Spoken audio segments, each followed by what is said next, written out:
नरेंद्र भाई मोदी जी अपने मनोभाव प्रकट करेंगे।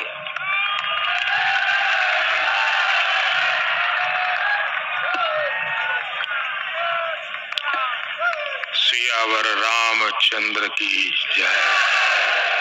सियावर रामचंद्र की जय। श्रद्धेय मंच, सभी संत एवं ऋषिगण, यहाँ उपस्थित और विश्व के कोने कोने में हम सबसे साथ जुड़े हुए सभी राम भक्त, आप सबको प्रणाम, आप सबको राम राम।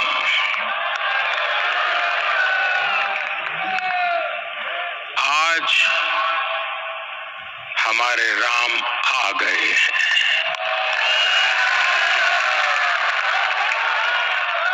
सदियों की प्रतीक्षा के बाद हमारे राम आ गए हैं। सदियों का अभूतपूर्व धैर्य, अनगिनत बलिदान, त्याग और तपस्या के बाद हमारे प्रभु राम आ गए हैं। इस शुभ घड़ी की आप सभी को, समस्त देशवासियों को बहुत बहुत बधाई। मैं अभी गर्भगृह में ईश्वरीय चेतना का साक्षी बनकर आपके सामने उपस्थित हुआ हूं। कितना कुछ कहने को है, लेकिन कंठ अवरुद्ध है। मेरा शरीर अभी भी स्पंदित है, चित्त अभी भी उस पल में लीन है।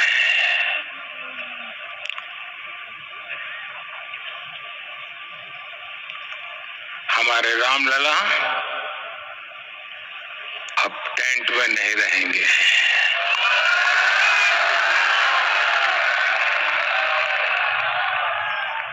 हमारे रामलला अब इस दिव्य मंदिर में रहेंगे।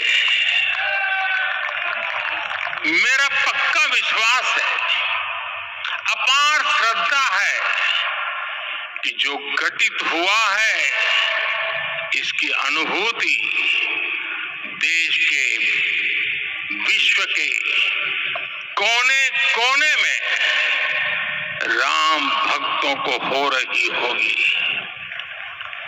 ये क्षण अलौकिक है, ये पल पवित्रतम है।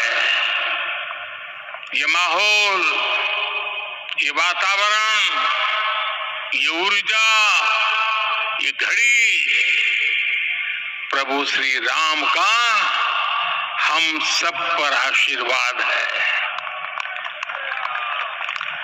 22 जनवरी 2024 का ये सूरज एक अद्भुत आभा लेकर आया है। 22 जनवरी 2024 ये कैलेंडर पर लिखी एक तारीख नहीं, ये एक नए काल चक्र का उद्गम है।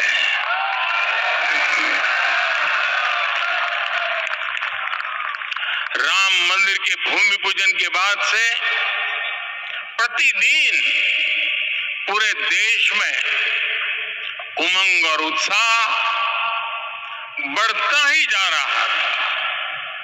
निर्माण कार्य देख देशवासियों में हर दिन एक नया विश्वास पैदा हो रहा था। आज हमें सदियों के उस धैर्य की धरोहर मिली है। आज हमें श्री राम का मंदिर मिला है। गुलामी की मानसिकता को तोड़कर उठ खड़ा हो राष्ट्र, अतीत के हर दंश से हौसला लेता हुआ राष्ट्र ऐसे ही नव इतिहास का सृजन करता है। आज से 1000 साल बाद भी लोग आज की इस तारीख की, आज के इस पल की चर्चा करेंगे।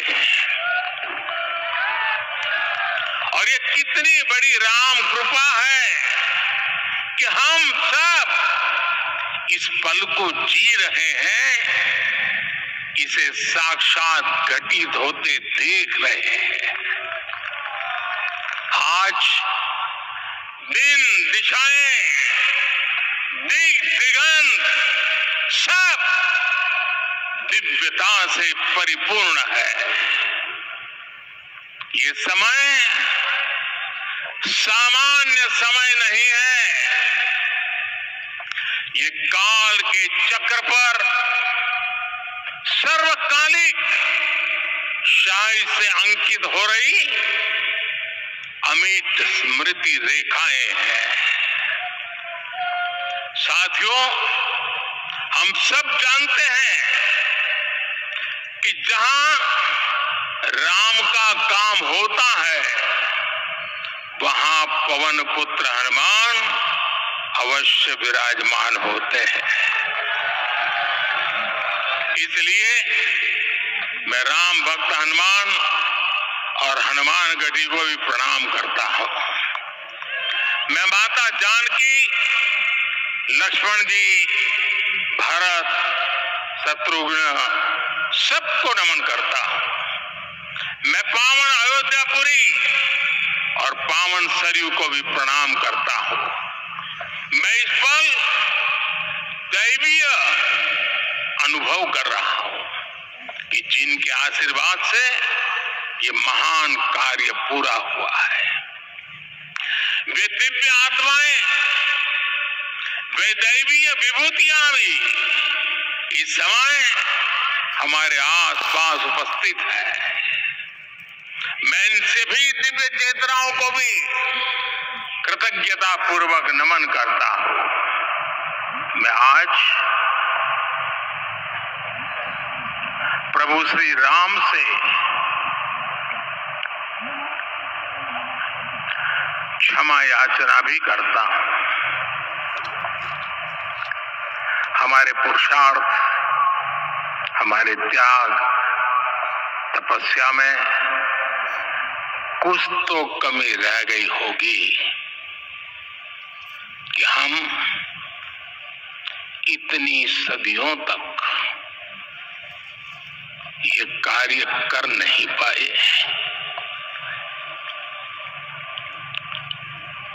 आज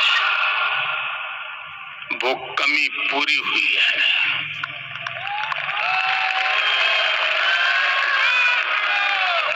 मुझे विश्वास है प्रभु राम आज हमें अवश्य क्षमा करेंगे। मेरे प्यारे देशवासियों, त्रेता में राम आगमन पर पूज्य संत तुलसीदास जी ने लिखा है, प्रभु बिलो की हर से पूर्वक विपत्ति समनासी। अर्थात प्रभु का आगमन देकर ही सब अयोध्यावासी, समग्र देशवासी हर्ष से भर गए। लंबे वियोग से जो आपत्ति आई थी, उसका अंत हो गया। उस कालखंड में तो वो वियोग केवल 14 वर्षों का था, तब भी इतना असह्य था। इस युग में तो अयोध्या और देशवासियों ने सैकड़ों वर्षों का वियोग सहा है। कई पीढ़ियों ने वियोग सहा है।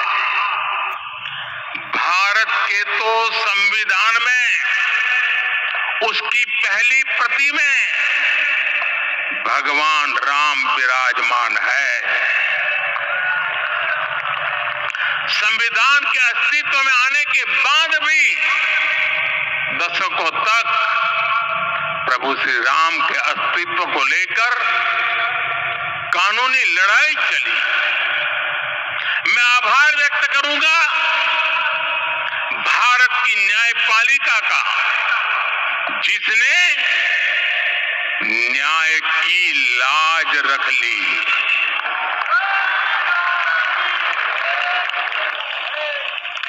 न्याय के पर्याय प्रभु राम का मंदिर भी न्यायबद्ध तरीके से ही बना।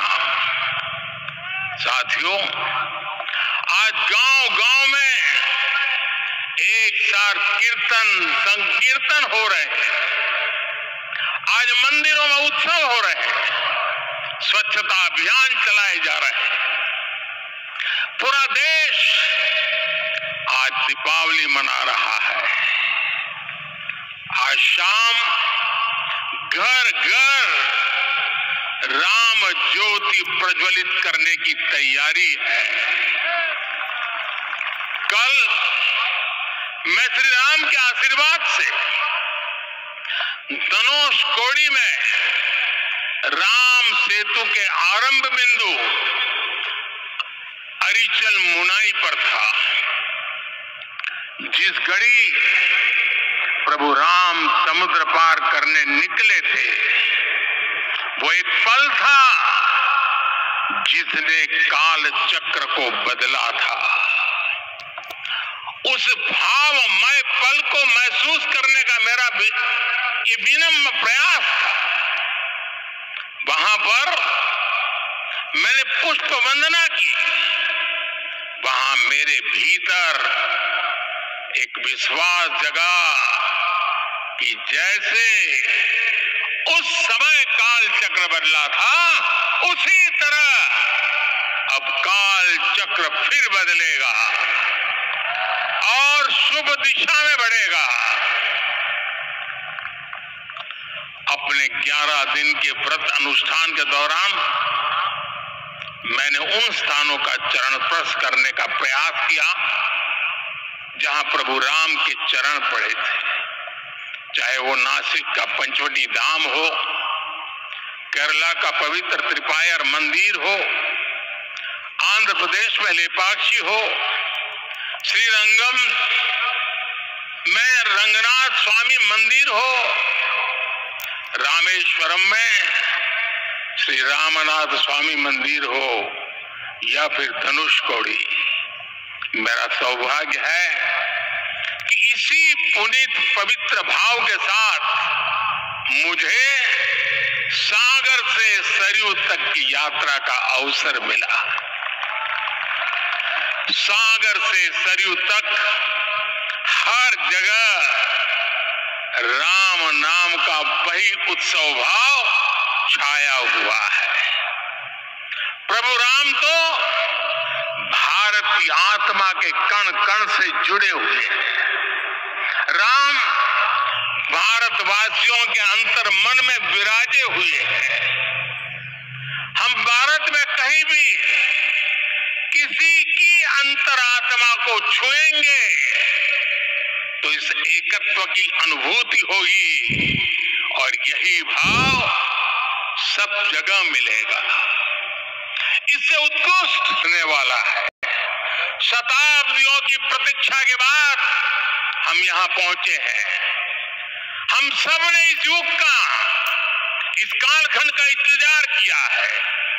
अब हम रुकेंगे नहीं, हम विकास की ऊंचाई पर जाकर ही रहेंगे। इसी भाव के साथ रामलला के चरणों में प्रणाम करते हुए आप सभी को बहुत